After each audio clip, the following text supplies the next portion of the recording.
Quarterbacks are always the hot topic in football, whether it be at the combine or in our own backyard here in New York City. So they're the cool kids, and joining us to talk about the cool kids and all their storylines is New York Post Ryan Dunleavy. Ryan, you just got back from the combine. There are people out there who are saying or calling Will Levi's cocky. You got a chance to watch him. You got a chance to talk to him at the combine. What's your opinion on the kid? And you think that cocky label can hurt to help his draft stock? I thought you were going to introduce me as one of the cool kids, Brandon. You're cool enough kid. Here's what I'd say about Will Levis is he certainly presented a swagger at the podium when he said, I have a cannon and that's why I'm working out. I want to show it off. When he said he wants to be the greatest of all time, he wants to win more than anybody. But you know what? I like that. I like that swagger. Mahomes has that swagger. Burrow has that swagger. This isn't, 1990 anymore. It's okay to have some personality.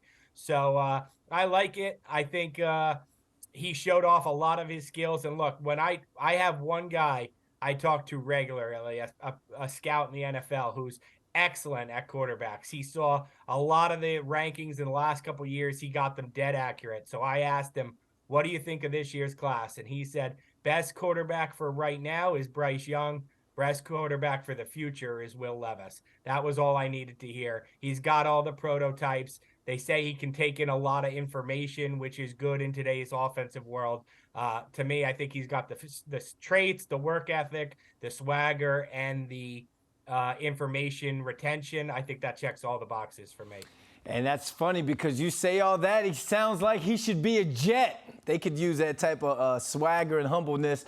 And the Jets missed out on Derek Carr. Obviously, he's a New Orleans Saint now. So what does this mean for the Jets? It means all or nothing, really. I mean, it's a scary proposition if you're a Jets fan, because you could be having a celebration if you get Aaron Rodgers. And look, don't be fooled. It is a celebration if you get Aaron Rodgers.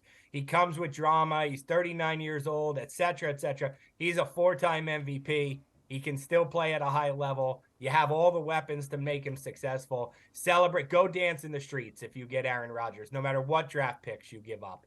But the nothing, man, is so scary. I tweeted earlier today, you can just smell, and maybe this is the Jets pessimist in me, you can just smell a quarterback room of Zach Wilson, Mike White, and Marcus Mariota or Andy Dalton or some other recycled third or fourth year, backup, Jameis Winston, one of those guys that we've seen enough from to know he's the 40th best quarterback in the NFL, not the third or fourth. So it's a very much an all or nothing for the Jets. And that's crazy because someone on the SNY sales team downstairs earlier today, before the Derek Carr news even broke, said, don't be surprised if Mike White is the starter next year on opening day. So that's something to keep an eye on.